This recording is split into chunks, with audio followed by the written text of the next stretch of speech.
There is nothing wrong with your internet. Do not attempt to adjust your settings. We are controlling the podcast. We control the squealing and the screams. We can make your heart flutter, your eyes blur from tears, or sharpen your mind to crystal clarity. For the next hour, sit back. We are in control of what you hear. We repeat, there is nothing wrong with your settings. You are about to experience the awe and mystery known as the female mind. You are now entering the Fangirl Zone. Welcome to the Mudhorn Clancast on the Fangirl Zone. I'm Steve. I'm Beskar Dave. And I'm Sean Fangirl S. And today we're talking about Chapter 14 of The Mandalorian, entitled The Tragedy. Episode 6 of Season 2, written by Jon Favreau and directed by Robert Rodriguez. I didn't realize that was Robert Rodriguez. Right. Yeah. That's a big get. Yeah. I guess that kind of explains a lot of fights. But, Yeah. but Well done. Yeah. Yep. Okay, I'm just going to say, just the title, you knew something wasn't going to go right. Right. I was like, oh, no. The tragedy or a tragedy? Nope, it's the tragedy. The tragedy. You just felt like you had ominous music, like starting as you seen the title. Yep. At least I did. Oh, yeah. Now, we do have a little bit of show news. We missed getting this into our episode last week, but David Prose, the actor who played Darth Vader in the suit, passed away last weekend. So thoughts and prayers to his family and friends. I saw some of his bodybuilder photos after he passed. They posted them on the internet. That guy was huge. Yeah. It's so weird when you see the pictures of like all these people out of costume and you're like, wait, who's that? You're like, oh, that's Darth Vader. That was R2-D2. That was it's like, oh, wow. Yeah. It's like, because you know their screen presence, but you don't realize who they are necessarily. But he's still a huge part of the Star Wars universe. Yeah. He'll be missed. Yeah, I saw a clip of him using his original voice for the character as Darth Vader, and he had a Danish accent to it, and it just didn't work. And I can't imagine anyone other than James Earl Jones being the voice of Darth Vader. But I guess David Prowse was a little upset that they didn't use his voice. That has to be weird, though, when you like go back and when you were on screen or on set, I should say, and you're hearing this said and this way, and that's how the actors are responding. And then all of a sudden, like when you see it on screen, you're like, wait a second. That's it's not different. Easy to act with a mask on. I mean, Pedro Pascal does it very well, and I guess I would say David Prowse did it really well. So you could get that menace, especially when he would lean in. And he was pretty menacing, despite the costume and the voice and everything else. When he leaned in, you're like, uh-oh. Oh my goodness. Well, hopefully 2020 isn't taking anybody else in this last few weeks, because it's been a rough year. Oh, it sure has. Yeah. So I got a question for you guys before we dive in. How many rabbit holes has anybody gone down finding stuff about this episode? I went to Google just to like look something up, and there was like 5 little articles that had popped up, and I totally forgot what I went to look up, and I'm like, oh, well, what's this? Oh, what's this? Next thing you know, it's like 2 hours later, and I'm still falling down rabbit holes. I'm like, oh my gosh. Although I'm finding out interesting information, it is all kind of swirling into this big hurry up and finish watching the Clone Wars. Oh. And everything kind of attitude. It's like, damn it, everything's coming back to the 2 series that I'm still working on. Although we are now on episode 13 of the Clone Wars. So, or no, we just finished 13 last night. So we're trucking through, but oh my gosh, I feel like I need to take notes on everything when I watch now. There's a lot to cover. Yes, there is. I figured you guys would have like insights for later. It's a learning experience for me too. But the whole thing is Dave Filoni, though. This is his vision. They're letting him run with it. And he was all Clone Wars, right? Yep. Yeah. Star Wars Rebels. Okay. So he's just expanding. And he was very vague. Somebody asked him something very specific about the timeline. Yeah. And he was so vague. Yeah, I saw that too. Yeah. I'm sorry, that's going to make me crazy, but I think they do it just so they can work in certain aspects of the story they want to tell without stepping on previous history. Well, I really don't want to get too specific. yeah. Because if you did, you'd be in trouble. Yeah.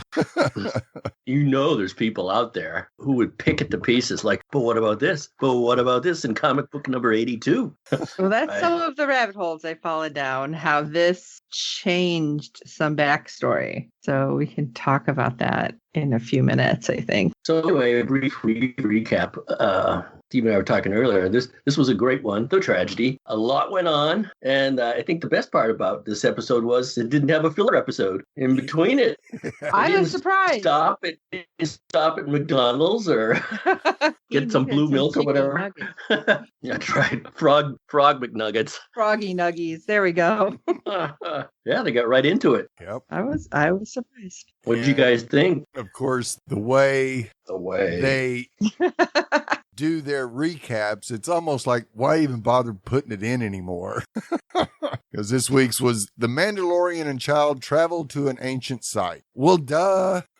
Knew that was coming. Right? Okay. So I was going to say initial reactions then. What do you guys got? Dave? Well, I was telling Steve earlier, this isn't our top 3 moments. For me, it was my top WTF moments. A lot went down. We're getting a new kitchen floor, and one of the guys who works on the floor is big into Star Wars, and all we do is talk about The Mandalorian. And I had a chance to see it before he did, and he came back to finish the job, and he'd watched it himself, and he's like wide-eyed, what? Oh, yeah, I told you. Steve, what was your initial? It was an action-packed 36 minutes, that's for sure. And yeah, there was quite a few WTF moments in it, and Mando just can't catch a break. I know. I have to say I was surprised because, like Dave said, it wasn't a filler, which I was expecting. Okay, we're stopping at another planet or something before we get there. But we got there. And the fact that it was still standing, because I really thought after all this time, and we find out, the Empire has been basically systematically like purging the Jedi, you would think that this ancient temple and stuff would be gone. Even though it wasn't so much a temple, it's more like a Stonehenge kind of thing. Maybe they didn't realize what it is. You'd think the Emperor would go around with Star Destroyers or battle cruisers and just laying waste to places like this. Right. It seemed like that would have happened. So I was surprised that it was in such good shape, I guess, is the best way to put it. So it's the only sign of life on the planet. No cities, no wreckage, no nothing. Right. Well, that was what I thought was weird with this whole thing, too. It's like, okay, even if there was a sacred site, how is the entire planet like nothingness? Like, really? That just seemed really odd to me. But I mean, we did have something which is actually one of my top 3, so I don't want to say it. Something that was alive on the planet, but I don't know, maybe on the other side of the planet, there's, like a whole big city and people are like, what's going on? Did you see that Star Destroyer? Yeah, I know. So we don't really know. It's just we're assuming there's nothing there. And how does a cloud cover hide a Star Destroyer? Yeah, right? Because I was just watching, because I don't know what's going on. This is like Star Wars weekend or something, because a couple of the stations are playing, like all of them. Right. And Rogue One was on. And they're showing how the one destroyer is like up in the atmosphere, but hovering over that old Jedi temple and Jedi City. And it was like, oh, wow, okay, that's huge. You're not hiding it. And this one, it looked like it was a whole different ship to me when they kind of seen it through the binoculars. I love it when they do that. It's so cool. It's so real world. It's like, wow, there really is something up there. Yeah. All right. Shall we get into our top 3 moments? Yay. Top 3. John? Okay. So my third one came from a rabbit hole that I went down. It was the butterfly, that crystal butterfly that Grogu sees. Now, first of all, I thought he was going to eat it. Yeah. Which he may have because it went off screen. Yeah, who knows? He may have been like, mine, I'm hungry. But apparently there's a link from the crystal butterfly to Ben Solo. So the fact that we're getting that little thread, I'm like, what is happening? You're really going to put these little tiny threads. I'm going to be like that crazy meme and have all the stuff on a board and strings going everywhere is what's going to happen by the end of this. Dave and I are definitely into the yarn wall. All right, I'm going to toss the ball over to you, Dave. Oh, yeah, we're not doing Steve? Okay. Oh, sorry. I thought... Yes, Steve. Go ahead, Steve. All right. My number 3 is don't make Grogu angry. I love that. Because after Grogu is captured, Gideon pays Grogu a visit in his cell, only to see his troopers being tossed around like ragdolls. Yeah. I love that. I have to say, I really like the conceptual artwork at the end because there was way more stormtroopers that were tossed around. Right. I don't know if you noticed that. Yeah. I'm like, that's great. That artwork, first he's crying and then he's like, oh, I got a pile. Now what? Yeah. And of course, as usual, Grogu's powers are limited, but not until the 2 troopers have been taken down. Gideon shows Grogu the dark saber and he reaches out for it and he goes, oh, no. Yeah, I know. You can't no play with that. And it's like, oh no, let's not go there. Because I would not like to see a Darth Grogu. Oh, Darth Grogu. Oh my God. Okay, first of all, that I name. would. But second, that's messed up. Yeah. I would You see him in a little black cloak. I would buy a Darth Grogu doll. Okay, Dave, I don't have number enough 3. dolls and stuffing. Yeah. My number 3 is the Grogu ball trick right near the beginning where the Mandalorian says, "Thank Varric," and then he thinks he hurt the kid's feelings. He goes, "Okay, take the ball. You want it? Come and get it." And he uses the Force to slap it into his mitts there. I like that because it was a real moment between the two, almost like father-son type of moment that defines their relationship. And he's so excited that his little boy can do the trick. That a boy playing catch for the first time. I thought that was really sweet. Yep. Yeah. It's like, yeah, that's it. You got it. And then all of a sudden it's like, oh crap, you got this. It's like, yay. And then realization, oh, I'm kind of screwed here. Yeah, he still talks in terms of having to let him go. Right. And you kind of get the feeling he's a little conflicted now about this. Yeah. Okay, Sean, you're number 2? My number 2 is a reveal that we got that we're going to have a return from season 1. The ex-Imperial sharpshooter Miggs Mayfield, Mr. Bill Burr, is coming back. So that should be interesting to see how that unfolds, especially since Mando's the one who made sure he got locked back up. So this should be interesting how this happens. If he's going to cooperate, I guess is the best word, and not try to kill Mando. And it Better than being in prison. Right. And it didn't make that didn't make any sense. He's got a sharpshooter in Fennec. She never misses. So why do you need another sniper? If it was I think me, he's trying to get us. Where's Bo-Katan? I need those 3 Mandalorians with me. Or whoever else she has. I think we're really going to be getting a bigger crew. They're going to try to pull a bunch in. Oh yeah, it's definitely going to be the Justice League or the Avengers. Right. That's my thinking. I've seen people complain on the internet that you got the 2 best bounty hunters and trackers in Star Wars history, and you need to bring on a 3rd guy, right? I mean, what do you need a tracker for when you got Boba Fett working for you now? Yes. So my theory is, if you can call it a theory, is that if Mando's is really this cynical, is let that guy do all the work and stick his neck out, and that way no harm comes to any of the main character or that guy. Well, see ya. I don't know. I'm thinking deep down that Mando knows that he's going to try to sell him out to save his own skin, talking about Miggs. Yeah. And that it's somehow going to play into the direction that they need it to go. That would be awfully calculating. Yes, it would.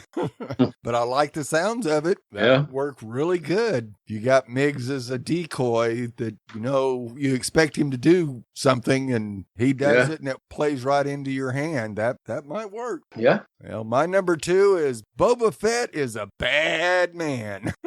Yeah. As the action amps up, as Boba spots Mando's Razor Crest with its door sitting there wide open. Few scenes later, clad in his classic green-red hued armor, having retrieved it from the ship, man, does he kick ass all over the place. That was amazing to see him just take down trooper after trooper, and he's not nice about it.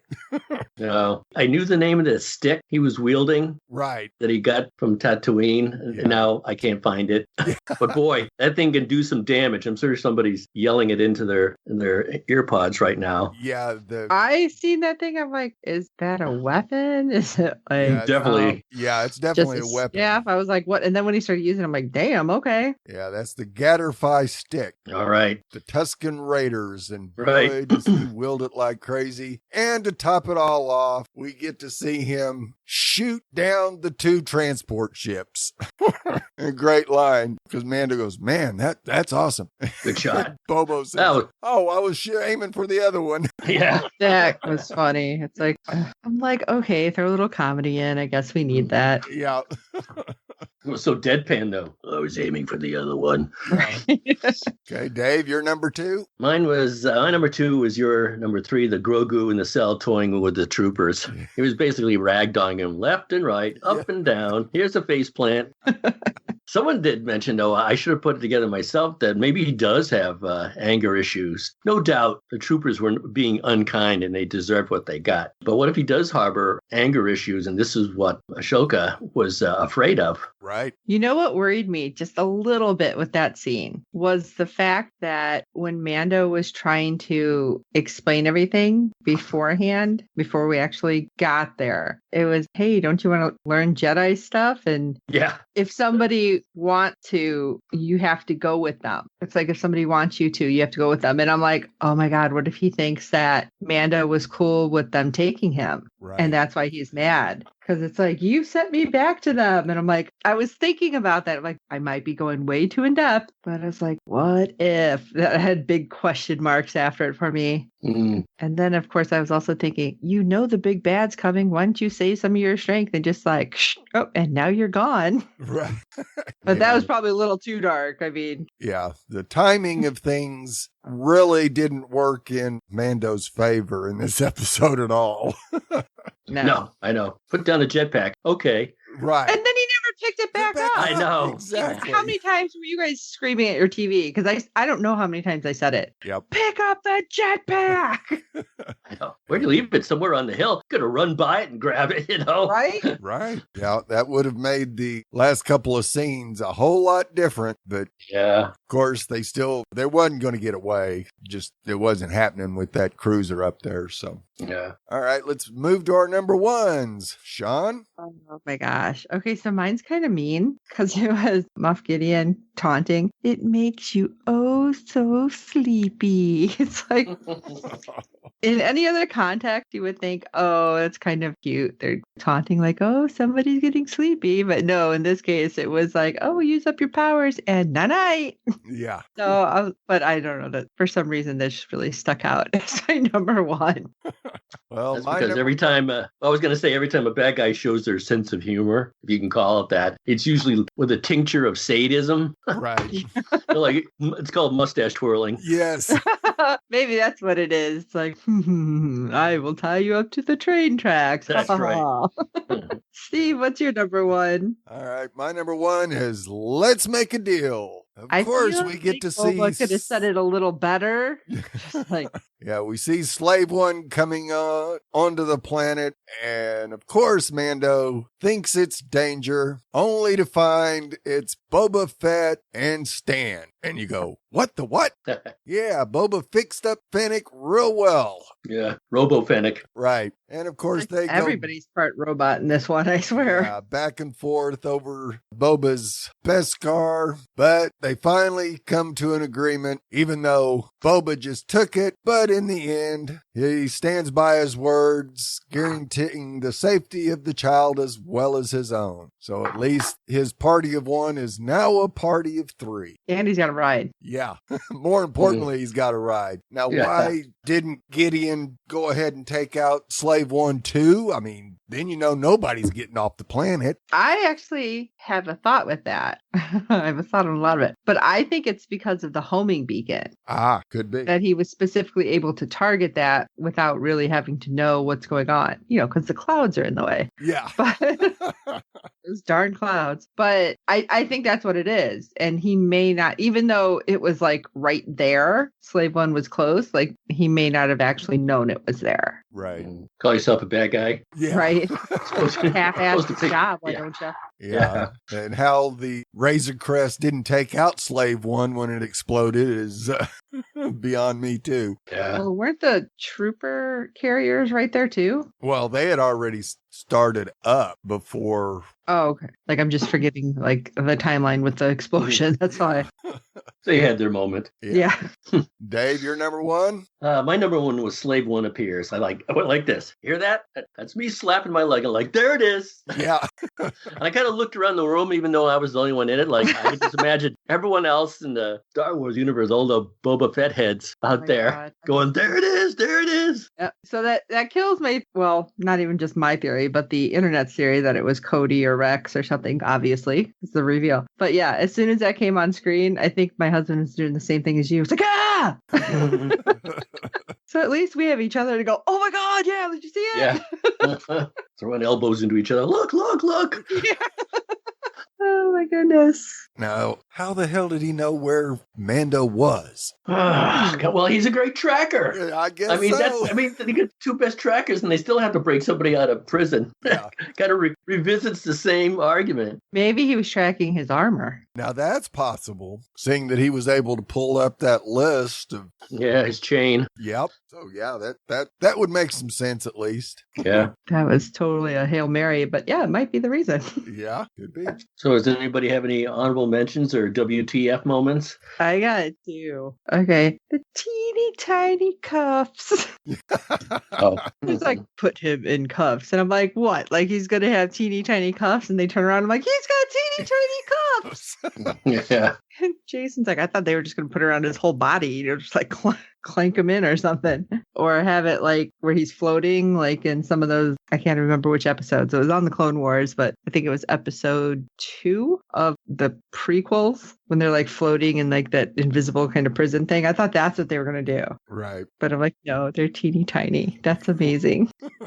And my other honorable mention is Cara Dune, because I just kept saying, so it's like, oh, Cara Dune, Marshal of the New Republic. And for some reason in my head, I'm like, is this a new House Atreides book? What's happening here? I don't know why, but it was just in my head and it may never leave now. I'm like, she's part of the Dune universe in my head now. Yeah.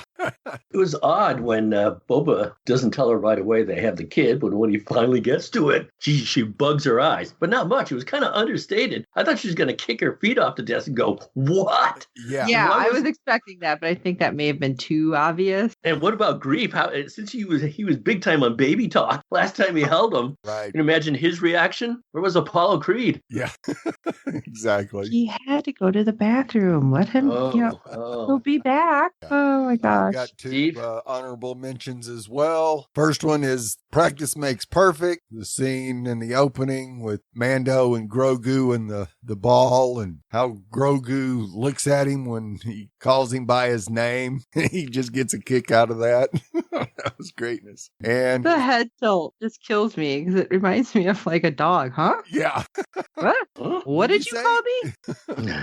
And my second one is R.I.P. Razor Crest. Yeah. Sad to All I see that kept go. saying when that happened was, I just got it fixed. I'm Yes. like, I Yeah. made the last payment on my car. And now, Happens every time you wash your car, it rains. right? Yeah. And the only two things that survive is Grogu's favorite toy and the Beskar staff, of course. Mm. Does that mean that ball is made of Beskar? You would think, Mm. because everything else was shattered into millions of pieces.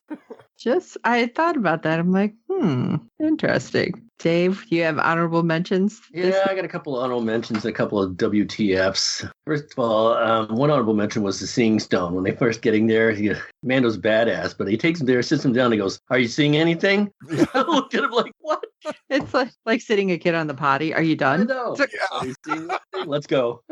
I like the other honorable mention was Fennec and Mando back to back. He was covering her with his armor and taking the shots, and she was blowing people away. That was pretty cool. Yeah. Yeah, that was a great visual. Yeah. It was. My WTF one was, of course, like Steve, seeing the Razor Crest go. It's a good thing I didn't send away from one. I would have to smash my own.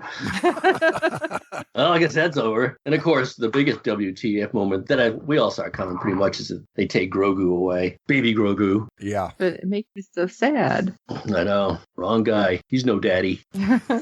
You know what? I did have another one that I kind of thought about. The reveal of the Mandalorian Civil Wars, but going down a rabbit hole, finding out there's multiple Civil War. And I thought that was interesting because they were reading this, trying to figure out the timeline since Jango fought in the Mandalorian Civil War. You know, that reveal that Boba gave us. And then they're like, well, that wouldn't make sense because he would have been too young. It would have been like way before he was tapped, be cloned for all the clone soldiers and everything. And it was interesting. And I'm like, okay, now I totally need like a Mandalorian backstory with all the Civil Wars. Like, go back to Mandalore. I need this information. It's out there. It's pretty rich. They have a long, violent history. Yeah. Right. It's just have like crazy. Katie Sackhoff come back as Bo-Katan and just have an episode of her telling the history of Mandalore.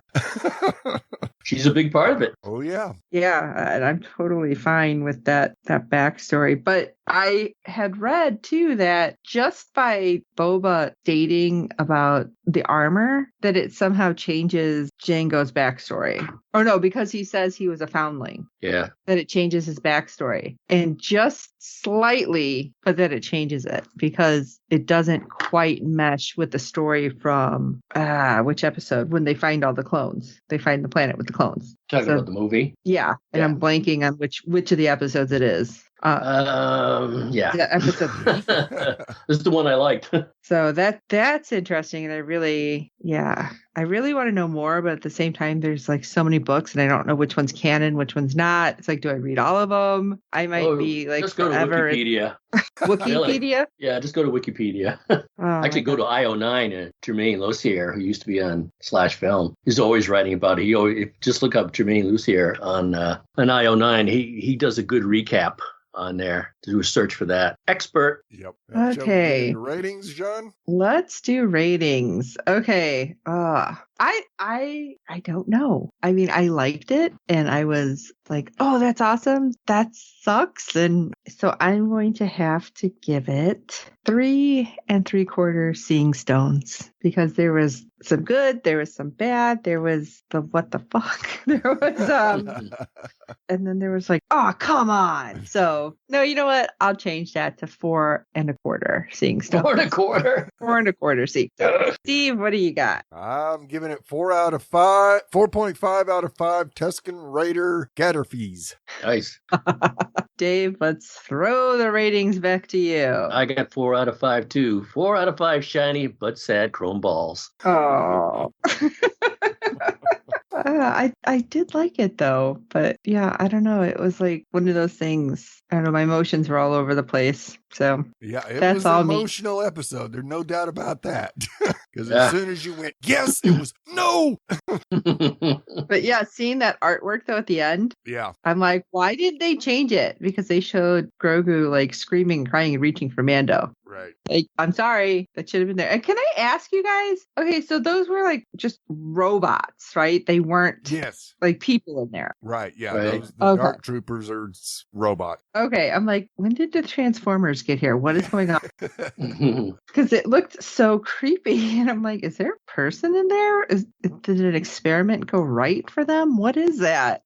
Yeah, just a few episodes ago, I thought they were going to instill those things with the Force, and that was the plan. Yeah. Yeah, I thought it was a person going in. I didn't realize they were just like robot-y. Yeah, Dark Troopers. Oh, okay. Be more intelligent than the Stormtroopers, that's for damn sure. They have better aim. Yeah, I wasn't the only one, but I got a vibe from the Weathertop scene in Lord of the Rings, the first movie. Right. For those getting up there and being surrounded. Yeah, I see that. I can totally see that. Well, right. Steve, how about you take us into some feedback? All right. We do have some feedback from our friend Fred from the Netherlands. Let's hope he likes this better than he did Discovery. Let's hear what he thinks. Hello, Steve, Dave, and Sean, and all listeners to the Fangirl Zone. This is Fred from the Netherlands with some feedback for The Mandalorian Season 2, Episode 6.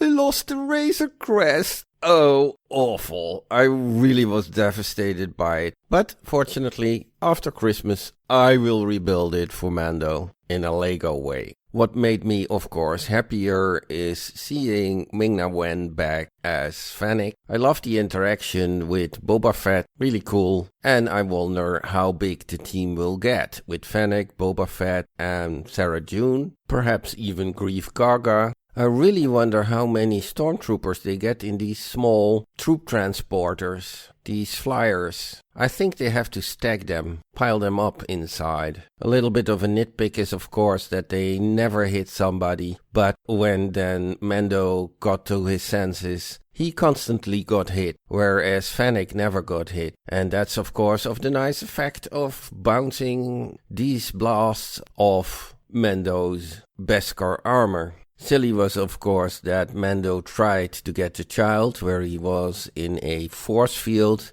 and after 1 or 2 times trying, you should realize you cannot penetrate this force field, but he kept trying. What I found a little disappointing is that there came no Jedi to the rescue, but probably that will be saved for the next episode or something. Okay, that's all for now. Greetings, all the best, Fred from the Netherlands. Well, as always, Fred, thank you very much for your wonderful feedback. Sounds like he did like it a little bit better than Discovery. Yeah. It brings up a good point, though. One of the biggest questions coming out of there is, well, aside from how they're going to save baby Grogu, is who did he reach out to when he was on the Sings to? Who's going to answer the call? We all expect him. Somebody's going to answer the call. Yeah. I know we've been talking about it offline or, online, just us. It's like, well, who could it be? Could it be this one or this one? It's like, I am a little upset that we didn't even get like a glimpse of a ship or something. Well, every time a ship went by, I'm like, nope.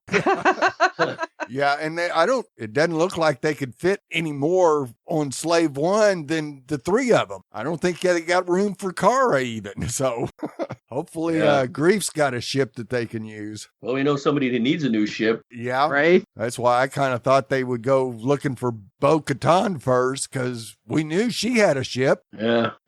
Maybe she'll show up. I'm hoping that he somehow reaches out to her. Oh, there's so many questions. Yeah, I want to know how big the crew's going to end up being, though. Right. Like the final ride of the Valkyries to go get baby Grogu. Yeah. Justice League or Justice Society. Right. Stargirl.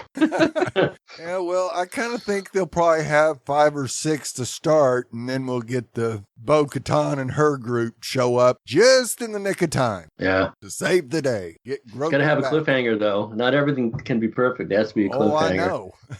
If it's Luke that shows up, by the way, the guy who was doing the floor said, well, he has a past with Boba Fett. How's that going to work out? I'm like, oh, that's right. Yes. Oh, man. He is changed. Right. I mean, all Luke needs to do is read, he's just not that into you, and he'll understand. It's not all about you. Yeah. Right.